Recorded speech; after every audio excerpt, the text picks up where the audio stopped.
Mesdames, Messieurs, bonjour. Nous allons pouvoir commencer ce forum sur les maires face au trafic de stupéfiants. Nous allons présenter au fur et à mesure du déroulé nos intervenants, mais je tiens tout d'abord à saluer la présence de Monsieur le ministre. Merci d'avoir répondu à notre invitation, et ce qui nous permettra, au regard de votre délégation ministérielle, d'étendre cette réflexion sur les questions de citoyenneté et de jeunesse, parce que la lutte contre les stupéfiants est bien sûr une question de sécurité publique, et vous relevez du ministère de l'Intérieur, mais aussi d'un contre-discours que nous devons porter en direction de la jeunesse. Monsieur le Président de l'Association des maires de France, bonjour. Vous introduirez le débat dans quelques instants. C'était une volonté à la fois du Président de l'Association des maires de France, Monsieur David Lisnard, mais aussi des deux coprésidents de notre groupe de travail, M. Frédéric Masquelier, maire de Saint-Raphaël, et M. Jean-Paul Jandon, maire de Cergy, d'introduire ce débat dans le cadre du Congrès des maires de France. Non pas que les maires soient au cœur de la réponse, c'est une question éminemment régalienne, mais les maires sont régulièrement interpellés par leurs concitoyens en termes de tranquillité et de sécurité publique. Effectivement, le ministre de l'Intérieur a dit qu'on était en phase de basculement vers un narco-État. Nous le verrons peut-être un peu plus tard.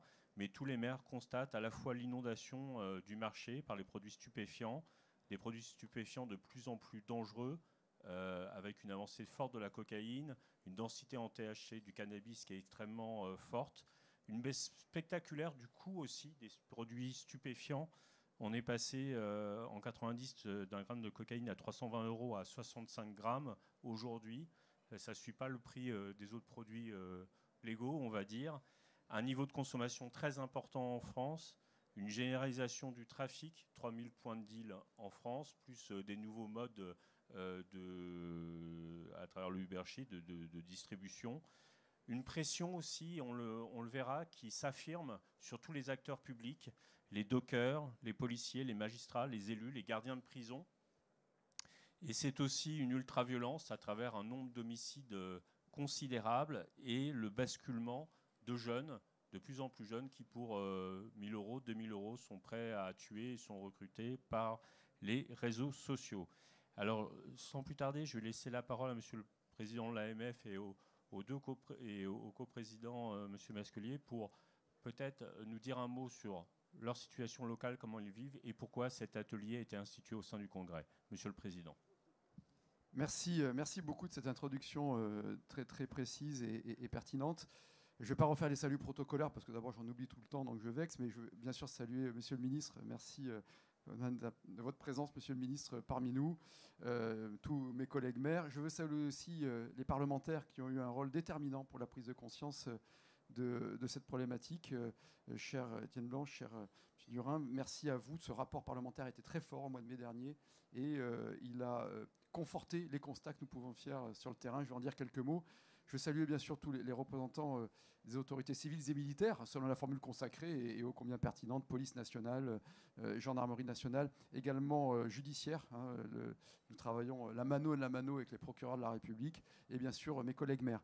Pourquoi nous avons souhaité, avec les instances de l'AMF, organiser cette table ronde? Tout simplement parce que, d'abord, nous voulions porter témoignage de ce que nous constatons sur le terrain, que ce soit évidemment en milieu urbain, mais aussi de plus en plus en milieu rural, qu'on soit de gauche ou de droite, qu'on soit jeune ou vieux, nous voyons la montée des narco-mafias sur le territoire national. Moi, je l'ai constaté dans la ruralité. J'avais tiré une sonnette d'alarme, je crois que je ne sais plus si c'était dans le Parisien ou dans le Figaro il y a 3 ans, en allant dans des départements ruraux que j'avais bien connus quand j'étais très jeune, puisque j'ai passé une partie de ma vie en Limousin, et où je voyais dans des centres-bourgs manifestement des points de deal, et au-delà de points de deal, des zones parfois de production et des relais de distribution. Et c'est ce qui m'avait frappé par rapport à il y a quelques années où c'était impensable. Et dans des villages, effectivement, bien sûr, tout ce qui est cannabis, mais de plus en plus, drogue de synthèse, etc. Et puis, je le vois dans ma commune, qui est une commune très contrastée, qui est une commune à la fois internationale et donc qui accueille du narcotrafic, j'allais dire mondain, et une commune qui a un taux de pauvreté supérieur à la moyenne nationale, 21% à Cannes contre 13,8% en France, et donc du narcotrafic plus conventionnel, j'allais dire plus classique. Et ce qui est frappant, c'est de voir la réalité du deal dans la rue, mais surtout la réalité du deal en livraison directe. C'est vraiment le phénomène.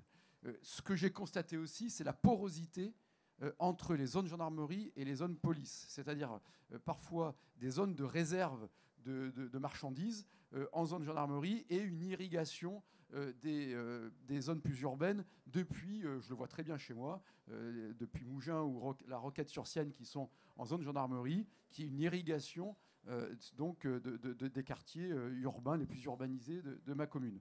Ce que l'on constate aussi, et je pense qu'il faut poser les bons constats, c'est une altération du rapport au logement et au logement social. C'est-à-dire, je le dis moi de façon très pragmatique, il n'y a que le domaine de la réalité qui nous intéresse. Je l'ai vécu, je le vois dans certaines tours chez moi, je l'ai vu ailleurs. À partir du 8e étage, je sais qu'à la tour numéro 5 à Enghien, eh bien, on a des dealers qui ont des points de filtre, que certains logements sont réaménagés en duplex, etc. Voilà, ça c'est des réalités.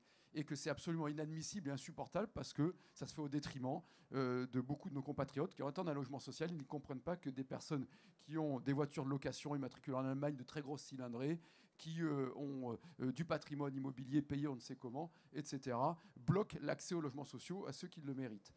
On voit une altération de la santé et de la santé mentale. C'est un problème évidemment aussi sanitaire. Le nombre de gens qui sont cramés, si vous me permettez l'expression triviale, parce qu'ils sont altérés par les stupéfiants. On voit des établissements de blanchiment. Je le vois très bien où j'habite, boulevard de la République. Tout d'un coup, on a vu des kebabs qui ont ouvert.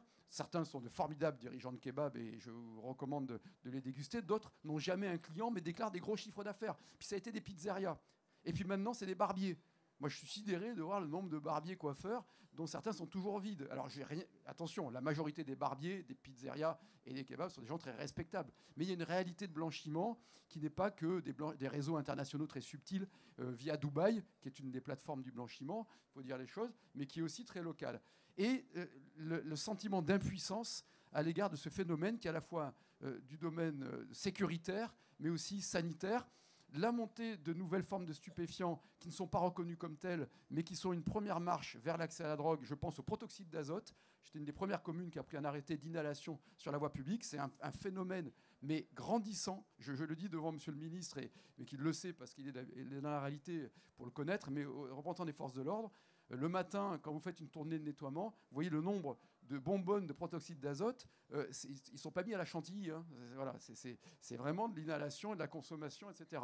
Donc face à cela, la nécessité et l'esprit des mesures qui ont été annoncées vont dans ce sens d'une mobilisation générale, non seulement sur le plan régalien, j'allais dire sécuritaire.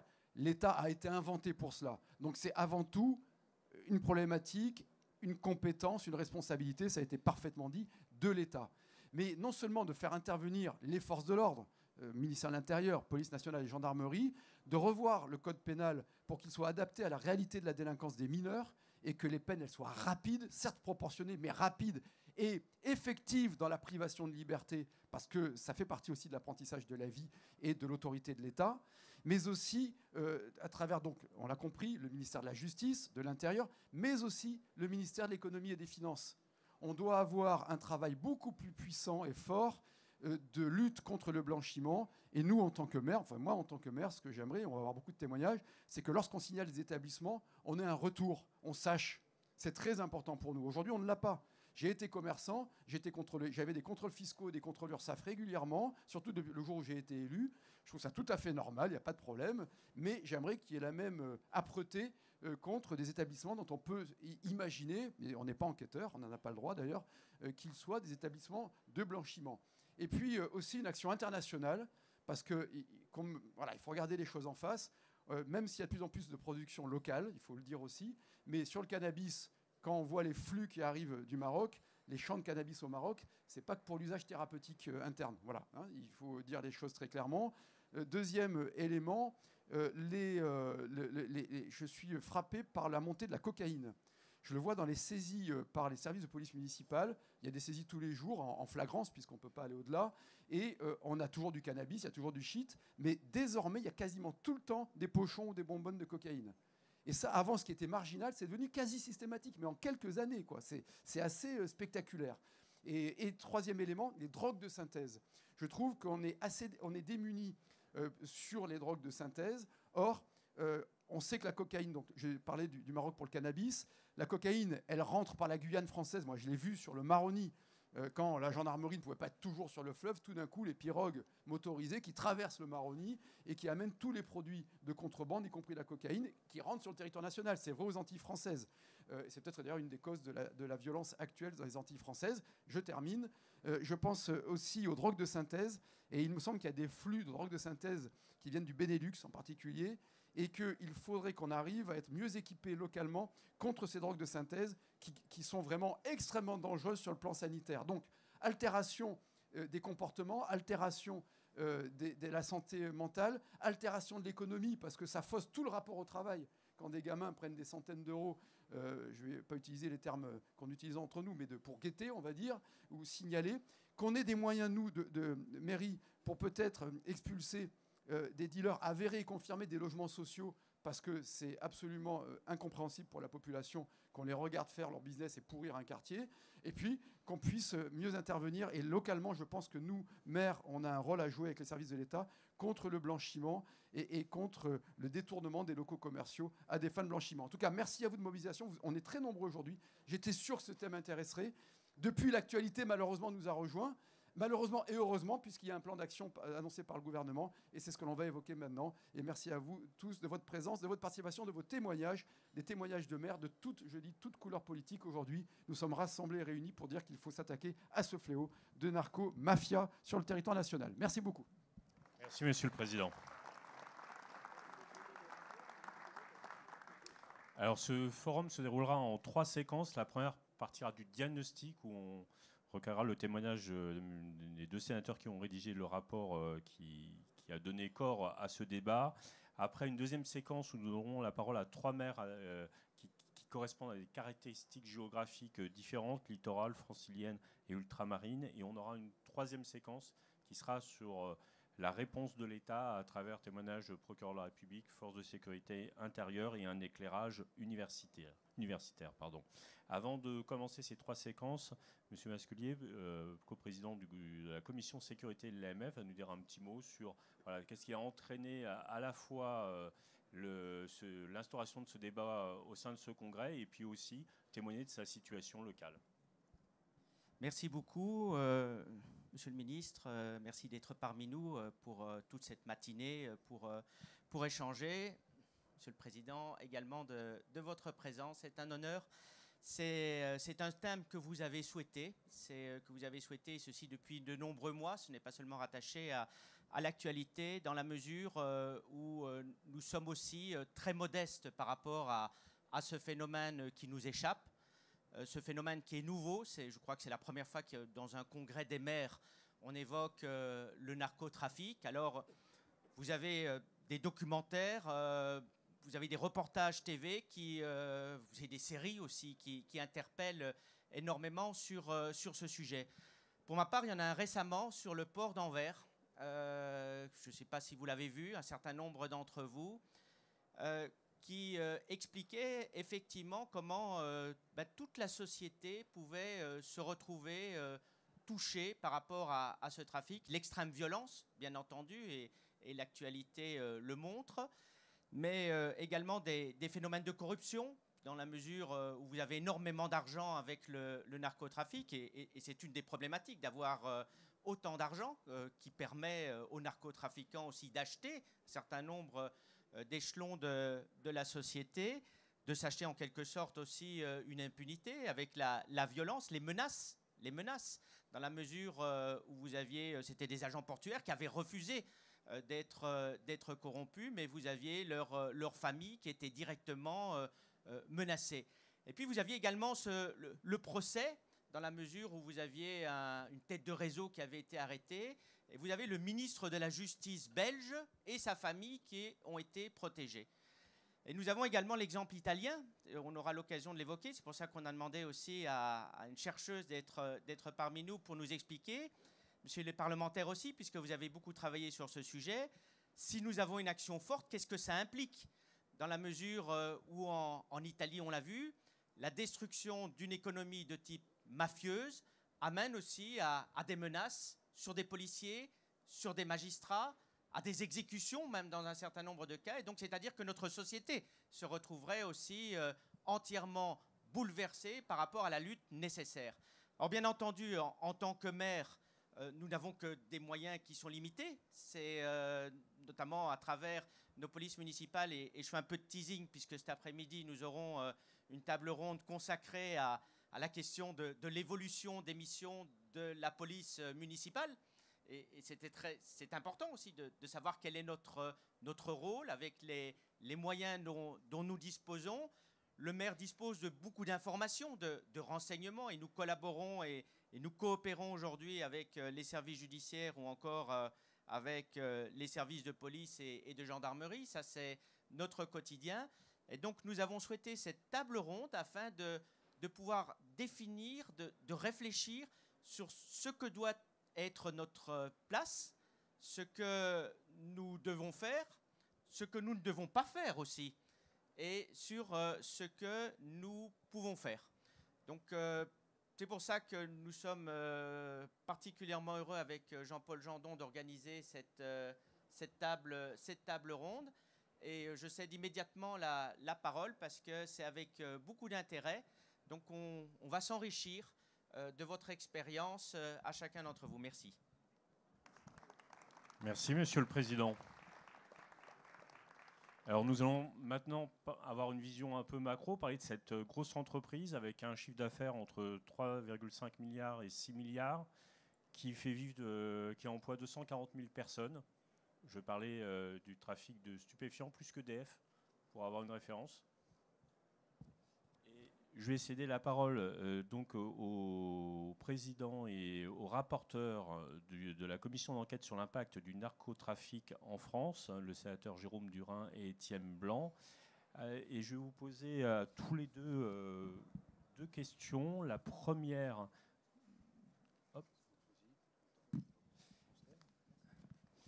La première, c'est peut-être, parce que comme je suis maître du temps, je vais être très autoritaire.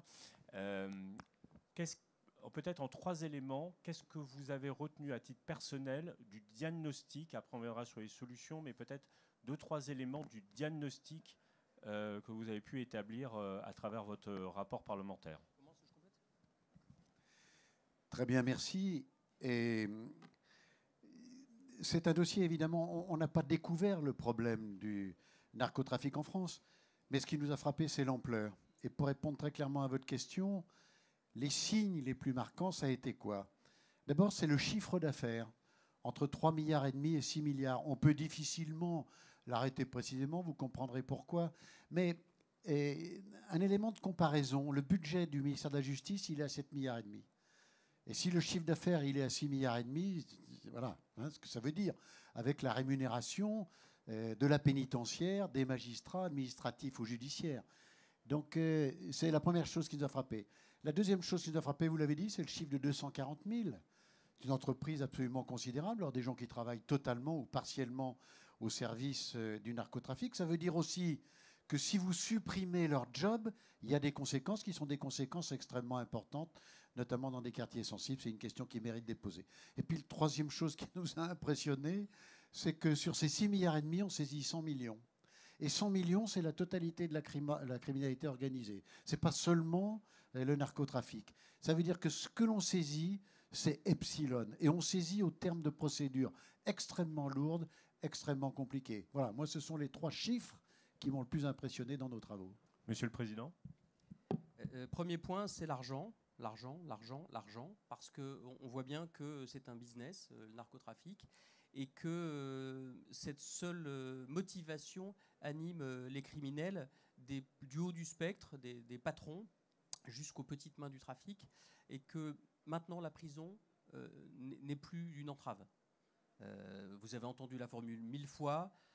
Quand on a saisi, quand on a interpellé le trafiquant, on n'a pas vu beaucoup d'émoi dans ses yeux. Quand on a mis la BM sur le camion, là, ça commençait à être plus compliqué. C'est assez caricatural, mais on nous l'a dit à plusieurs reprises. Deuxième point, c'est les quelques éléments centraux de notre rapport. Extension territoriale, c'est la France des sous-préfectures, c'est la France des villages. Ce ne sont plus seulement les grandes métropoles. La violence, ça a été dit, j'ai remis le rapport imprudemment au président Lisnard, mais comme il le connaît déjà, ça ne lui servira pas à grand-chose, puisqu'il a tout dit. Mais c'est la violence, c'est le rajeunissement. Et puis, pour terminer, les deux phénomènes extrêmes. La corruption d'un côté et l'absence de code de l'autre. La corruption, on n'est pas encore un narco-État. La mexicanisation, c'est une façon de dire qu'il y a une pente glissante. On n'en est pas là. Mais malgré tout, ces deux phénomènes très inquiétants que sont la corruption, qui est partout, pas partout systématiquement, mais dans toutes les institutions un peu. Et cette corruption dite de basse intensité, elle dit quand même quelque chose d'un phénomène qui corrode notre société. Et le deuxième élément, c'est la criminalité hors de conscience. Je vois qu'il y a un très bon bouquin ici qui s'appelle Tueur à gages. Vous vouliez sans doute l'utiliser tout à l'heure. Je vous vole la primauté. Mais les phénomènes qui sont décrits dans ce livre, de gamins qui perdent le contrôle, qui à 14 ans passent du deal, du chouf à l'assassinat, ça aussi c'est très inquiétant. Votre rapport, qui d'ailleurs se traduit dans une proposition de loi, comporte plusieurs préconisations. Je pense à la procédure coffre, par exemple, qui fait débat. Je pense à un parquet organisé autour de la criminalité organisée. Enfin, beaucoup de propositions. Peut-être est-ce que vous pourriez nous en donner chacun, peut-être les deux qui vous tiennent vraiment à cœur. Et peut-être il y a eu pas un reproche, mais une nuance par rapport à votre rapport sur la question de la santé. Est-ce que là-dessus, il y a aussi quelque chose une mesure qui vous semblerait utile? Je pense par exemple à la question des crackers qui sont complètement inintelligibles par rapport à la plainte, enfin à une procédure. Voilà, peut-être 2-3 mesures à partir de votre rapport que vous souhaiteriez mettre en avant. Oui, vous l'avez dit, à l'issue de nos travaux, nous avons souhaité, avec Jérôme Durin, présenter une proposition de loi. Les travaux parlementaires, ils ont du sens quand ils se traduisent pratiquement par un changement profond des pratiques judiciaires. Donc on a préparé une proposition de loi d'une vingtaine d'articles, ils sont d'importance inégale. Et une observation d'abord très générale. On travaille actuellement avec le garde des Sceaux et avec le ministre de l'Intérieur pour caler le texte et faire en sorte qu'il n'y ait pas de difficultés d'ordre juridique et que notre texte il soit parfaitement conforme avec notamment les dispositions constitutionnelles. Moi j'ai un sentiment, je ne sais pas si Jérôme le partage, mais les parlementaires, nous avons perdu un peu de liberté parce que le droit européen, parce que le Conseil constitutionnel nous contraignent sur un certain nombre de dispositions. Donc on va s'attacher à faire en sorte d'être conforme, mais on va aller le plus haut possible pour que notre texte ait beaucoup de sens. Alors, quelques propositions. Une, moi, qui me tient particulièrement à cœur. Le narcotrafic, c'est comme une entreprise. Il y a un client tout en bas de l'échelle et il y a l'organisateur de l'entreprise tout en haut qui est propriétaire de l'entreprise. Si on veut taper juste, il faut détruire cette entreprise. Et pour la détruire, il faut rentrer dans l'entreprise. Et aujourd'hui, nous avons un véritable problème, c'est le problème des infiltrés civils. Quand vous avez un indicateur, vous êtes policier, vous le laissez rentrer dans le système. S'il continue à trafiquer, et il faut qu'il trafique pour vous donner des informations de premier ordre, s'il continue à trafiquer, quand vous êtes policier et que vous l'instrumentalisez, vous êtes en situation d'insécurité juridique. Vous pouvez être complice de l'infraction ou co-auteur. Vous pouvez voire même être soupçonné de provoquer l'infraction. Et c'est vrai que plus l'infiltré travaille, plus il vous donne d'informations. Il faut clarifier cette situation. La deuxième chose, et ça sera la dernière pour moi, je laisserai ensuite la parole à Jérôme, mais la deuxième chose qui m'a paru très importante, c'est la spécialisation de la chaîne pénale. C'est un sujet très compliqué. Il faut des magistrats spécialisés, comme il faut d'ailleurs des policiers et des gendarmes spécialisés.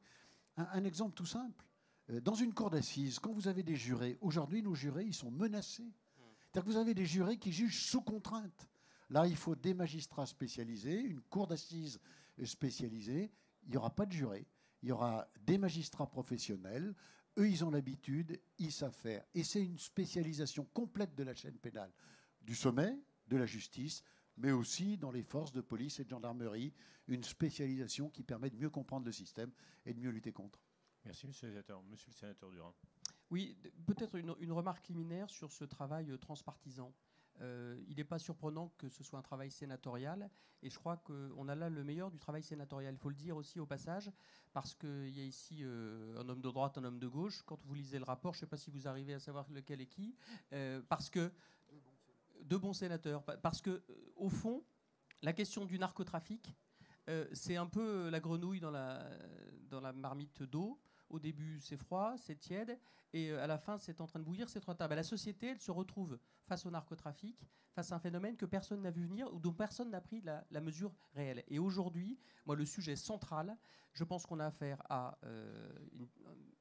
une organisation planétaire, systémique, des vrais pros, des brokers, des gens qui font de la logistique, des tueurs. Enfin, c'est vraiment des businessmen aguerris. Et nous, on est un peu, je le dis avec toute la prudence que mérite le sujet, dans une réponse, pas amateur, mais un peu désorganisée. Donc ce qu'on propose, notre premier point, les deux premiers articles, c'est une meilleure organisation de la riposte, parce qu'on a une première ligne, je pense aux gendarmes, aux policiers, aux douaniers, aux magistrats, qui donnent tout ce qu'ils ont, mais l'information ne circule pas. Le 14 mai, on remettait notre rapport, il y avait cet horrible phénomène, cette agression et ce meurtre à Incarville avec la libération de Mohamed Amra. C'était le même jour. Qu'est-ce qui s'est passé dans cette affaire-là ? Le système judiciaire n'a pas parlé à l'organisation pénitentiaire et à des informations qu'on n'avait pas. Dans ce pays, les administrations entre elles, et même dans les administrations elles-mêmes, ne font pas suffisamment circuler l'information. Et quand on dit on veut une DE à la française, ça vaut ce que ça vaut en termes de formule, mais il faut un pilotage répressif et un parquet national pour que la réponse soit coordonnée. Deuxième élément, moi, qui me paraît très important, c'est la question de l'argent. Là encore, on a quelques dispositifs sur le blanchiment. On propose par exemple une injonction pour richesse inexpliquée. Il n'est pas normal que dans nos villes, on voit passer des gamins avec des véhicules à 90 000 euros alors qu'ils n'ont pas de ressources. Et ça, on ne s'en occupe pas encore suffisamment. Donc ça, c'est une des mesures aussi qui permettrait d'aller chercher l'argent chez ceux qui en font le commerce. Merci, messieurs les sénateurs. Peut-être juste un mot pour conclure. L'angle maire dans votre rapport, est-ce qu'il existe? Comment vous voyez les choses en termes, on l'a dit, le président l'a dit dans son introduction, on est plutôt en force d'appoint parce que c'est une réponse régalienne. Comment vous percevez ce Oui, le rôle des maires, il est essentiel, ça ne nous a pas échappé. On a d'ailleurs auditionné dans nos travaux les associations d'élus locaux et notamment l'association des maires de France, leurs responsables sur ces sujets-là. Deux observations très très brèves. Le rôle du maire, c'est d'abord un rôle d'indicateur, d'informateur. Le maire, il connaît sa population, il connaît les quartiers, il connaît les immeubles, il connaît les familles, il connaît les difficultés. Et donc, il peut donner un certain nombre d'informations. Alors, il y a aujourd'hui des structures, hein, les contrats intercommunaux de sécurité, prévention de la délinquance, où on échange des informations. Nous pensons qu'il faut aller beaucoup plus loin dans l'échange d'informations. Et il faut que les services d'État comprennent le rôle essentiel des maires, qui peuvent être des informateurs et des indicateurs de premier ordre. Et la deuxième chose, les maires, souvent, en matière de blanchiment, ils repèrent un problème. David l'a dit tout à l'heure. Lorsque vous avez un commerce qui n'a pas de clients et qui affiche un chiffre d'affaires significatif, on le voit d'ailleurs devant les tribunaux de commerce, ils déposent le bilan et ils ont un chiffre d'affaires qui est un chiffre d'affaires extrêmement important. Le fonds de commerce est repris, ce qui permet aussi de blanchir. Et ça, le maire, il le sait, il le sent. Donc il faut qu'il puisse favoriser la saisie et la confiscation de ces fonds de commerce. Donc on a prévu un dispositif qui permet au maire de prévenir le préfet, et ensuite le préfet prend les dispositions, d'abord pour saisir, et puis ensuite l'institution judiciaire se charge de la confiscation. Mais accélérer la procédure pour que ce phénomène de blanchiment soit mieux connu et mieux traité. Je vous en prie. Oui, les maires, ils sont là où ça se passe, parce qu'on parle d'un trafic planétaire, universel, mais c'est quand même territorialisé. C'est des échanges, c'est des gens, c'est des quartiers, c'est des immeubles. Et les maires, ce sont ceux qui sont les meilleurs capteurs de l'information. Je rencontrais des maires tout à l'heure qui me disaient nous, on sait dans quel immeuble ça se passe, dans quel hall d'immeuble ça se passe. On sait quels commerces sont suspects. Et c'est bien à eux d'aller chercher cette information, de la transmettre au service de l'État pour qu'on puisse avoir le travail efficace en termes de lutte contre le blanchiment. Les maires, ils sont au dernier kilomètre du trafic. Donc, si on ne s'appuie pas sur eux, alors on passera à côté de quelque chose. Et puis, je réponds juste à la question que vous avez posée tout à l'heure sur la santé. On n'est pas très bon collectivement dans la lutte contre le narcotrafic. On n'est pas très bon non plus en termes de prévention. Je crois que dans les annonces gouvernementales, des informations ont été faites sur une campagne de prévention à venir. Je pense que c'est extrêmement important. Et les maires, ils ont aussi ce rôle de prévention, de médiation. Certains s'en saisissent. Ça ne suffira pas contre le narcotrafic, mais c'est indispensable. Merci beaucoup, messieurs les sénateurs. Et puis,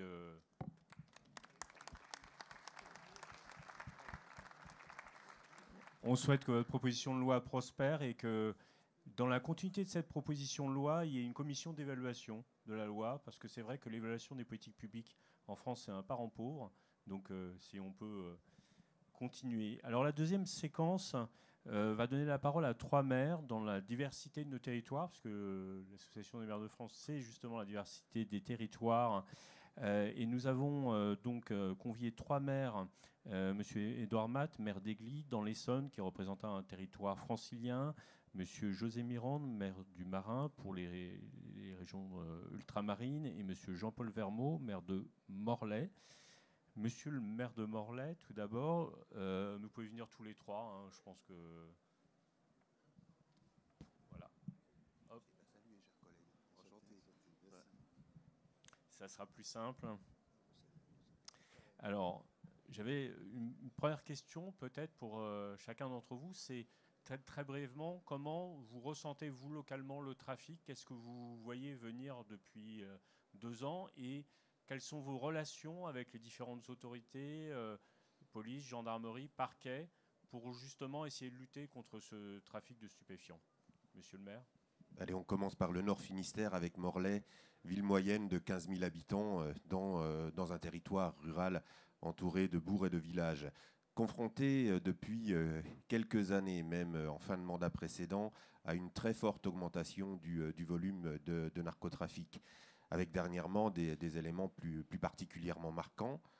Des années jalonnées quand même avec 2 crimes violents. Un jeune homme assassiné à Carantec, une station balnéaire à côté de chez nous. J'en fais un peu la publicité, parce que malgré tout ça, il faut dire que ça concerne encore une minorité de notre population, fort heureusement. Dernièrement, une intervention de la BRI dans un village de 1000 âmes à côté de Morlaix. Donc des éléments très frappants pour la population et des éléments qui les impactent très clairement en termes de sécurité. Et je crois qu'il faut, à travers ce narcotrafic, qu'on réaffirme très fort, et les maires sont unanimes sur ce sujet, quelle que soit leur tendance politique, que la sécurité mise à mal par le narcotrafic est une condition sine qua non de la liberté de nos concitoyens et que nous ne pouvons pas tolérer que les trafiquants mettent à mal, et notamment souvent installés dans les quartiers les plus populaires, la liberté de se mouvoir, la liberté d'aller paisiblement pour l'ensemble de nos concitoyennes et de nos concitoyens. On a bien vu dans les années post-Covid une diffusion de pratiques. Pour la première fois, on a eu un point de deal installé sur la voie publique. Et j'ai heureusement un message d'espoir, puisque comme le disaient les 2 sénateurs, le niveau d'information reçu de nos populations a permis systématiquement de judiciariser, de condamner. Alors, j'aurais quelques remarques à faire sur la chaîne pénale. Moins souvent de pouvoir traiter le fond du problème, puisqu'on a réussi à voir un peu quel pouvait être le parcours de très, très, très, très jeunes délinquants. Les dernières arrestations, c'est entre 14 et 20 ans. La BRI, elle arrive à interpeller des très jeunes adolescents avec un moment crucial qu'est le décrochage scolaire pour nous. Quand la relation avec l'institution éducation nationale se rompt, on voit une accélération très nette, très très nette du parcours et du degré de délinquance. On a vu aussi des parcours de jeunes adolescents qu'on n'a pas su stopper à un moment où ils étaient encore arrêtables, faute de rapidité dans la chaîne et la réponse pénale, et qui amène quelquefois, pour nous, à une tentative de meurtre, puisqu'on voit dans ce que l'on ressent de l'ordre public dans la rue, ce qui est notre terrain de vie et d'action politique, une violence beaucoup plus accrue, notamment avec la consommation de cocaïne et de substances MDMA. On voit le crack arriver, alors qu'on avait quelquefois plutôt avec le hashish et l'herbe, un endormissement. Là, on a vraiment une violence qui est très accrue dans les réactions par rapport à la consommation. Et on a embauché par rapport à notre premier point de deal, là je le dis avec l'action de l'État qui pourrait gagner en cohérence. Puisque quand on est face à une montée du trafic, en même temps on sort de la politique de la ville et d'un certain nombre de dispositifs, comme le dispositif de réussite éducative. Et il faut se battre pour aller chercher des crédits de la MILDECA, par exemple, pour avoir un poste d'éducatrice de rue. Comme bon nombre de nos collègues ici réunis, les maires de ville moyenne qui ont un hôpital sont présidents des conseils de surveillance. On voit qu'il y a un parent pauvre, encore plus pauvre, dans l'hôpital public, qui est la psychiatrie et la dictologie, et que si on ne répond pas en termes d'ordre, en termes d'accompagnement et de réussite scolaire de nos enfants, et en termes de santé publique, bon, moi je vois déjà poindre les prochaines générations de délinquants. Merci beaucoup. Monsieur le maire du Marin, les territoires ultramarins vivent des spécificités. Est-ce que vous pouvez en témoigner et puis peut-être nous faire part justement de votre réflexion en termes de réponse à ce phénomène qui se développe? Tout à fait. La Martinique se trouve sur l'axe de la drogue. Vous savez, nous sommes tout près de la Colombie, du Venezuela, du Honduras, du Pérou. Et c'est 2300 tonnes de cocaïne qui sont produites dans ces territoires. Il faut savoir que le trafic de stupéfiants sur le national représente 50% sur les Antilles. Vous savez qu'avec ce trafic-là, nous avons une augmentation de la criminalité énormément. On a eu 23 meurtres l'an dernier, 24 cette année déjà, et des prises énormes. 27 tonnes de cocaïne qu'on a pris l'an dernier, 28 tonnes cette année. C'est un petit peu la situation. À face de ça, on a créé avec la CTM, a créé, la collectivité territoriale de Martinique, a créé avec l'État et l'association des maires le contrat territorial de sécurité qui permet de coordonner un petit peu les actions, mais aussi de faire de la prévention. Mais ceci dit que nous avons une situation particulière et une dégradation dans un système social où il y a 25% de chômeurs. Il y a une fragilité sociale qui amplifie le phénomène de mule, etc. Et face à ça, je reviens à ma commune qui a un port de plaisance de 1700 bateaux avec une intervention de l'État qui a arrêté la clairance. La clairance, c'est l'obligation de se signaler quand on arrive sur un territoire. La France a supprimé ça pendant une dizaine d'années. En arrivant en mai en 2020, je me suis battu. La clairance était rétablie. Ça veut dire que le territoire était à souhait perméable à toutes sortes de trafics. Et on a vu une recrudescence du trafic de drogue par le biais de ma commune. Alors, il faut savoir qu'il y a des mesures, bien sûr, qui sont adéquates en ce moment, puisque aujourd'hui, avec l'OCERTIS, l'État a fait un travail conséquent avec l'armée, avec l'intervention du Mermoz, qui est un bateau de guerre, qui patrouille tout le temps. Et grâce à la présence française, la présence américaine sur les eaux des Antilles, parce que le pilier, ça passe par Trinidad, à Trinidad, ça arrive en Martinique, de Martinique, ça va en Europe, et l'autre pilier, ça va à Saint-Domingue, qui est un petit peu plus haut que nous, que ça va aux États-Unis. On est vraiment sur l'axe de la drogue, ça veut dire que c'est un combat permanent que nous devons mener pendant des années et des années pour pouvoir enrayer ça.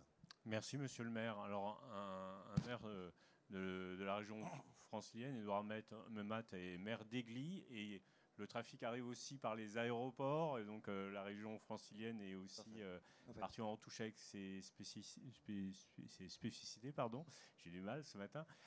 Donc, monsieur le maire, peut-être voilà, quelques éléments de constat, et puis les relations avec à la fois la gendarmerie et le parquet pour essayer et les autres partenaires, préfecture, on parlait de politique de la ville, pour essayer de résoudre ce sujet. À n'en pas douter. D'abord, je vais présenter rapidement ma ville, que je représente aujourd'hui, évidemment. Aigli, c'est une commune de 6800 habitants, 30 km sud de Paris, traversée par la nationale 20. Elle est très riche à divers degrés. La commune compte 6 écoles, 3 maternelles, 3 élémentaires, c'est important, j'y assiste beaucoup, j'en reviendrai par la suite. 900 enfants dans mes écoles, un centre social, un centre de loisirs, un centre culturel, une salle des fêtes, tous les 2 gymnases, 3 gares, donc des équipements pour une ville moyenne de ma taille, de sa taille. Et un quartier dénommé quartier prioritaire de la ville, de la politique de la ville.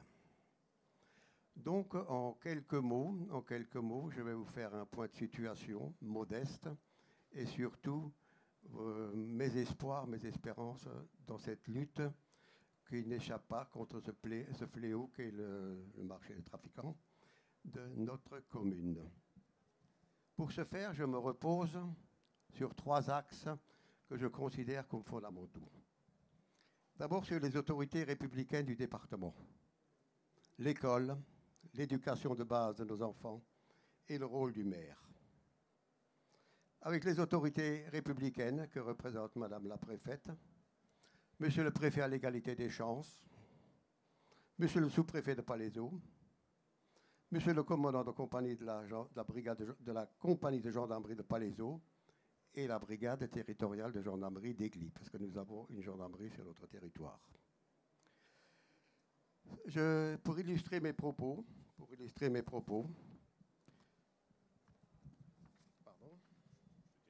par le sens de l'écoute, de la connaissance à la fois des lieux et des faits, les actions qui sont menées par ces autorités sont des signaux forts et efficaces contre la lutte contre ce fléau qui nous préoccupe tous et dont Aigli n'échappe pas. Pour preuve, la mise sur pied ordonnée par Madame la préfète d'un groupe, sous l'autorité du commandant de gendarmerie de Palaiseau, d'un groupement de planification opérationnelle sur ce quartier en QPV, qu'il ne faut pas stigmatiser, mais qu'il faut accompagner au quotidien par des actions fortes, clairement identifiées, chose qui est le cas. L'objectif de ce GPO est multiple. D'abord, rassurer la population, assurer leur sécurité, leur tranquillité de vie qui est essentielle sur ce quartier qui quand même, je dirais, compte 500 logements locatifs sociaux et pas moins de 2000 habitants. Le deuxième temps fort, pour contrarier l'action des dealers, je les appellerai, ou des revendeurs de tout ordre et de tout genre, c'est les contrarier dans leur œuvre.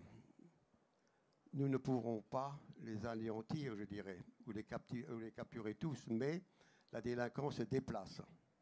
Donc il ne faut pas être neutre dans cette affaire, il faut les suivre.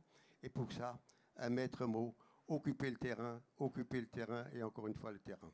C'est ma mission première que je me suis fixée. C'est le credo du maire que j'appellerai.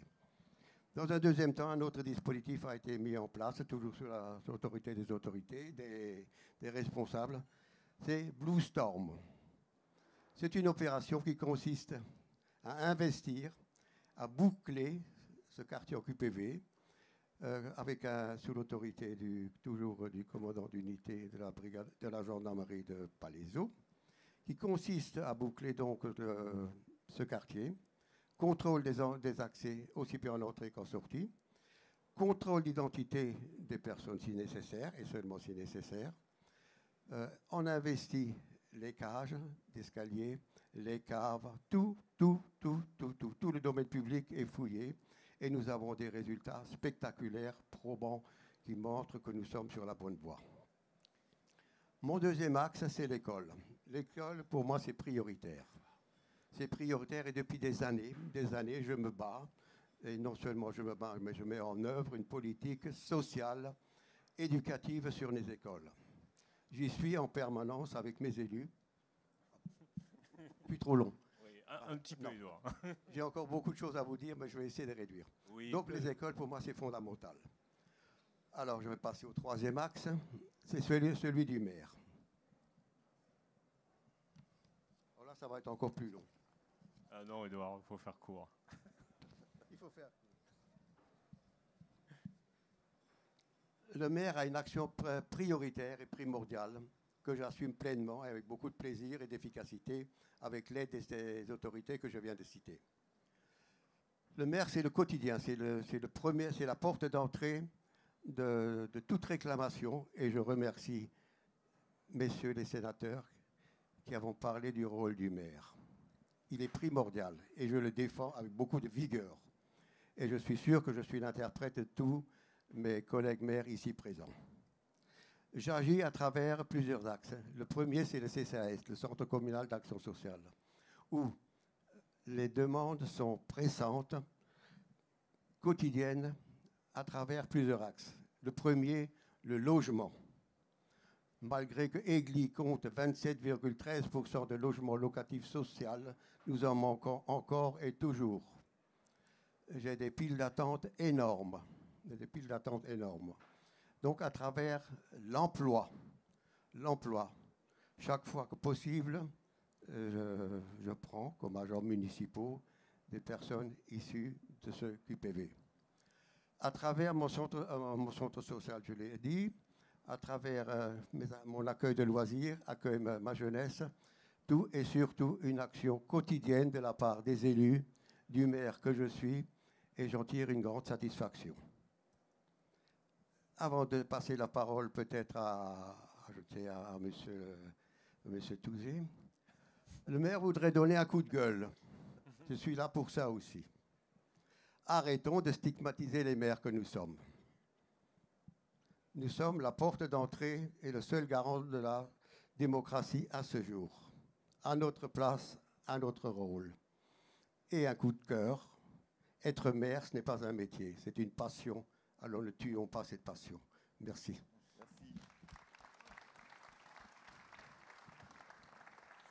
Alors, comme M. le maire Negli a été très complet, je vais peut-être poser une question complémentaire, mais je vous demande d'être très bref parce qu'on a une troisième partie et je ne voudrais pas que nos interlocuteurs soient trop bridés dans le temps. Peut-être, M. le maire de Morlaix, s'il y avait une proposition qui vous tiendrait à cœur, et je vous poserai la même question, M. le maire du Marin. Que l'État, mais c'est en train d'être fait, et on peut remercier les deux sénateurs avec leur rapport, que l'État réaffirme sa compétence régalienne sur la question du trafic de drogue. Je crois que c'est une absolue nécessité.